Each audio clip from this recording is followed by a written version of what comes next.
जब हिमालय की बर्फीली चोटियों से एक अलौकिक पुकार गूंजती है, तब हर शिव भक्त के भीतर श्रद्धा की ज्वाला प्रज्वलित हो उठती है और वह कंधे पर आस्था की गठरी, होठों पर बम बम भोले के नारों के साथ निकल पड़ता है एक ऐसी यात्रा पर जो केवल पहाड़ों की ऊंचाई को नहीं, आत्मा की गहराइयों को भी छूती है।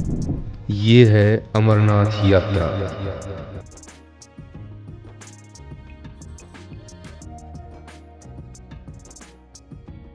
यहीं पर स्थित है एक गुफा जो कोई साधारण गुफा नहीं, बल्कि वह दिव्य द्वार है जहां भगवान शिव ने माता पार्वती को अमरता का रहस्य सुनाया था, जिसे अमर कथा कहा जाता है।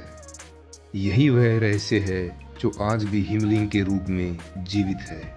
हर साल बर्फ से स्वयं बनने वाला शिवलिंग जो घटता बढ़ता है और विज्ञान के लिए रहस्य तो भक्तों के लिए चमत्कार बन जाता है।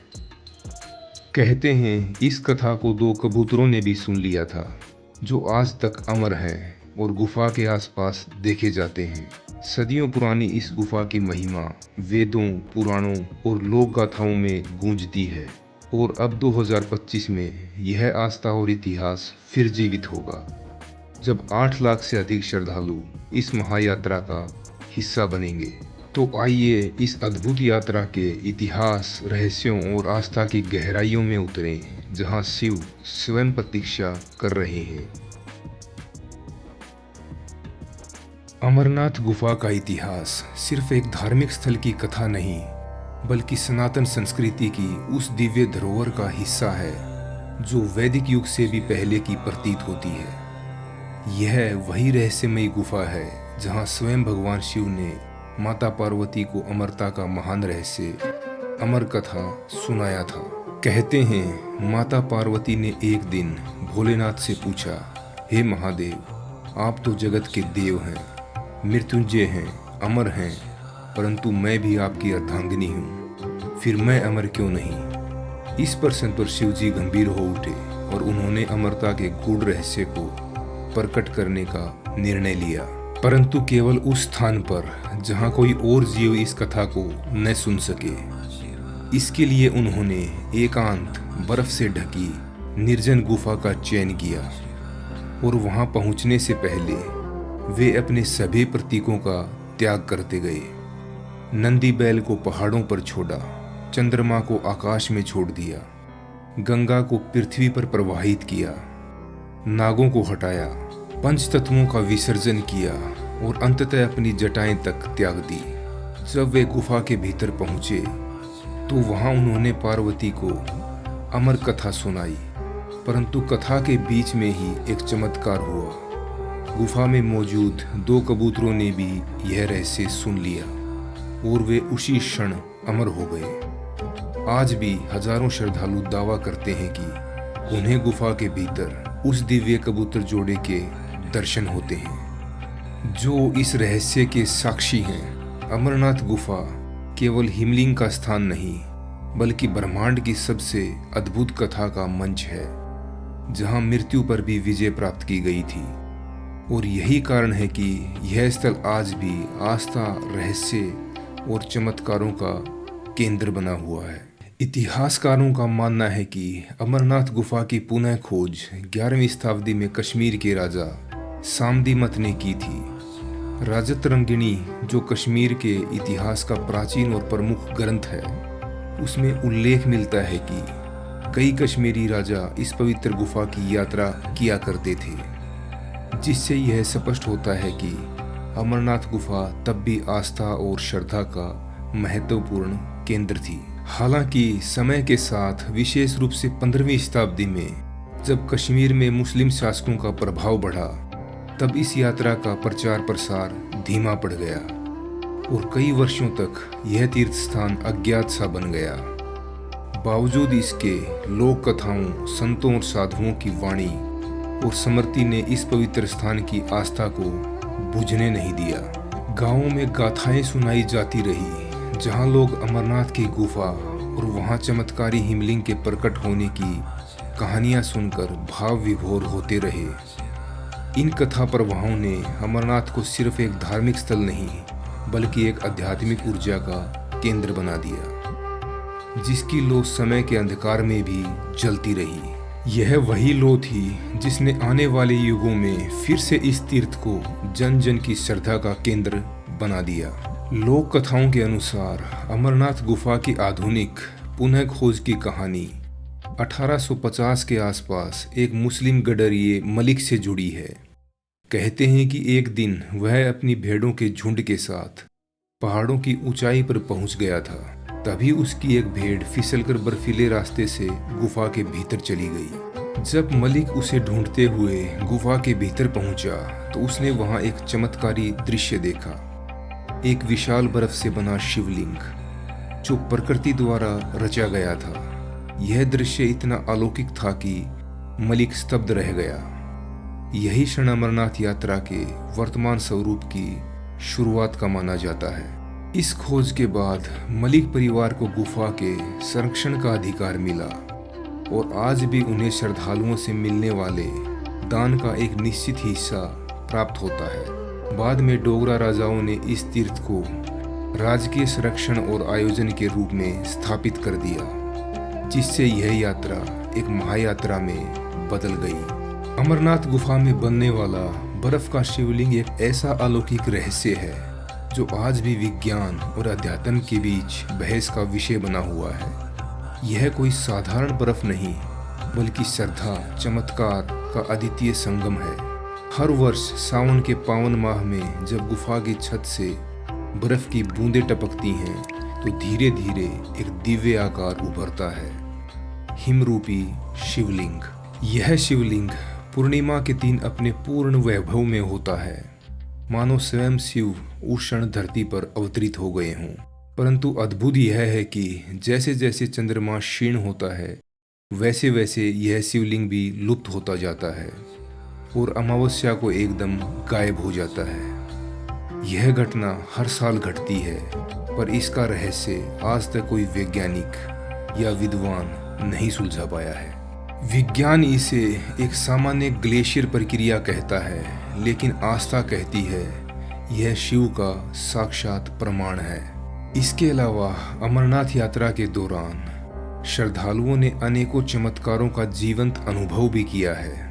कई श्रद्धालु बताते हैं कि उन्होंने गुफा के भीतर शिव के आकार, रहस्यमयी प्रकाश और दिव्य ध्वनियाँ महसूस की, मानो स्वयं भगवान शिव उनकी उपस्थिति का आभास दे रहे हों। कुछ ने अत्यधिक ऊंचाई और ऑक्सीजन की कमी के बावजूद खुद को पूर्णतः स्वस्थ पाया, जो वैज्ञानिक दृष्टि से असंभव प्रतीत होता है। हर साल घटने वाली इन अलौकिक घटनाओं ने इस यात्रा को आस्था से आगे बढ़कर चमत्कार की परिभाषा बना दिया है, और यही वो शक्ति है जो भक्तों को खींच लाती है। अमरनाथ यात्रा के दो प्रमुख मार्ग हैं जो श्रद्धा, साहस और संकल्प की असली परीक्षा लेते हैं। पहला है पहलगाम रूट, जो लगभग 46 किलोमीटर लंबा है और सबसे प्राचीन एवं मनोहरी माना जाता है। इस मार्ग में चंदनवाड़ी की ठंडी वादियाँ, शेषनाग की नीली झील, महागुण टॉप की बर्फीली ऊंचाइयाँ और पंचतरणी की पवित्र शांति हर पड़ाव को एक दिव्य अनुभव में बदल देती है। वहीं दूसरा मार्ग है बालटाल रूट, जो केवल 14 किलोमीटर लंबा है, लेकिन अत्यंत दुर्गम और खड़ी चढ़ाई वाला है। यह मार्ग उन भक्तों के लिए है जो कम समय में कठिनतम मार्ग चुनकर शिव के दर्शन करना चाहते हैं।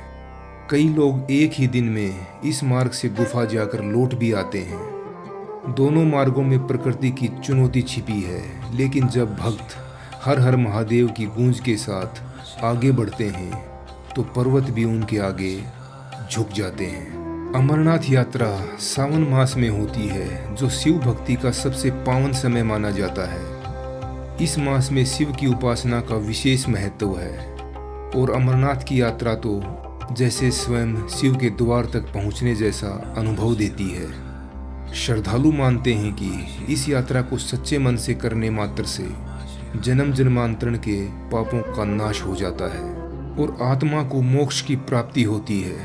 कहते हैं कि जिसने एक बार भी अमरनाथ यात्रा कर ली, उसका पुनर्जन्म नहीं होता, वह सदा के लिए शिवमय हो जाता है।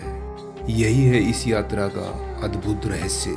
1996 में अमरनाथ यात्रा के दौरान भयानक भूस्खलन और भारी बर्फबारी ने सैकड़ों श्रद्धालुओं की जान ले ली, जिसने पूरे देश को झकझोर कर रख दिया। इसी त्रासदी के बाद भारत सरकार ने श्री अमरनाथ श्राइन बोर्ड का गठन किया ताकि यात्रा को सुरक्षित, संगठित और सुविधाजनक बनाया जा सके। इसके बाद से यात्रा में कई अत्याधुनिक सुधार हुए।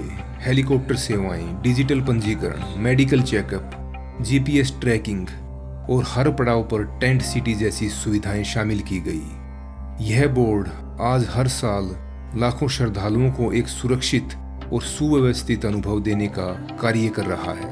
कई बार अमरनाथ यात्रा आतंकवादियों के निशाने पर रही है, लेकिन श्रद्धालुओं की आस्था कभी नहीं डगमगाई। 2017 का वह खौफनाक मंजर भला कौन भूल सकता है, जब निर्दोष श्रद्धालुओं की बस पर हमला हुआ और कई मासूमों की जानें चली गई। लेकिन यह हमला भी आस्था की उस चट्टान को नहीं हिला सका जो हजारों फीट ऊंचे हिमालय की बर्फ में भी जलती रहती है।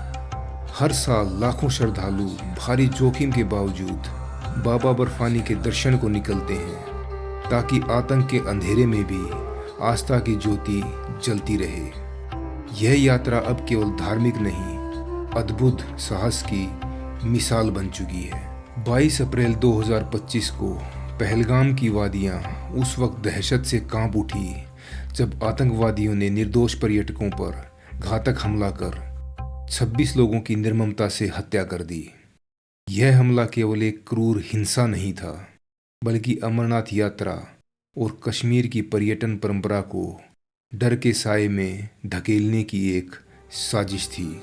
लेकिन आतंकवादियों की यह साजिश नाकाम रही, क्योंकि भगवान शिव की आस्था हिमालय की बर्फ से भी अधिक अटूट है। इस साल पहले से कहीं ज्यादा श्रद्धालु मौत की परवाह किए बिना हर हर महादेव का उद्घोष करते हुए बाबा बर्फानी के दर्शन को पहुंच रहे हैं। यह दिखाता है कि आस्था की ताकत बंदूकों से कहीं ज्यादा मजबूत होती है। आतंक के आगे झुकने के बजाय श्रद्धालुओं ने यह साबित कर दिया कि सच्ची भक्ति में वो जुनून होता है जो मौत को भी चुनौती देने की हिम्मत रखता है। अमरनाथ यात्रा केवल श्रद्धा और आस्था की नहीं, बल्कि सुरक्षा और साहस की भी यात्रा है। जब लाखों श्रद्धालु बाबा बर्फानी के दर्शन को निकलते हैं, तब उनके पीछे एक अदृश्य सुरक्षा कवच तैनात होता है। भारतीय सेना, आईटीबीपी, बीएसएफ और पुलिस बल के वीर जवानों का। ये जवान ऊंचे बर्फीले पहाड़ों, कठिन मौसम और आतंक के खतरे के बीच दिन रात डटे रहते हैं ताकि हर यात्री सुरक्षित अपने गंतव्य तक पहुंच सके। इन वीरों की निस्वार्थ सेवा को एक सलाम तो बनता है, क्योंकि इनकी वजह से ही आस्था की यह महान यात्रा हर साल सफल और सुरक्षित हो पाती है। अमरनाथ यात्रा 2025 इस बार ऐतिहासिक बनने जा रही है, क्योंकि 29 जून से शुरू होकर 19 अगस्त तक चलने वाली इस यात्रा में श्रद्धालुओं का उत्साह अपने चरम पर है। अब तक 5 लाख से अधिक श्रद्धालु पंजीकरण करवा चुके हैं और अनुमान है कि यह संख्या 8 लाख से भी पार जा सकती है, जो कि अब तक की सबसे बड़ी भागीदारी होगी। सरकार और प्रशासन ने यात्रियों की सुविधा और सुरक्षा को देखते हुए इस बार हेलीकॉप्टर सेवा, RFID ट्रैकिंग और लाइव ट्रैकिंग सिस्टम जैसी एडवांस टेक्नोलॉजी को लागू किया है, जिससे हर श्रद्धालु की सुरक्षा और लोकेशन का वास्तविक समय में पता लगाया जा सके।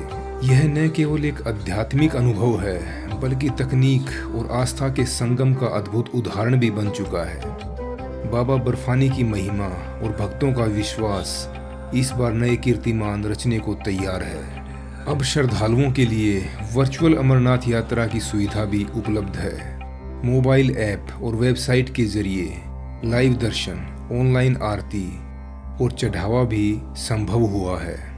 भविष्य में रोपवे प्रोजेक्ट, ट्रैक पर सौर लाइटिंग और AI आधारित भीड़ नियंत्रण प्रणाली जैसे कदम उठाए जा रहे हैं।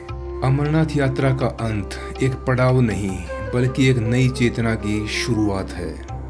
जब बर्फ की उस गुफा में शिवलिंग के दर्शन होते हैं तो ऐसा लगता है जैसे समय ठहर गया हो और आत्मा को उसका परम स्रोत मिल गया हो।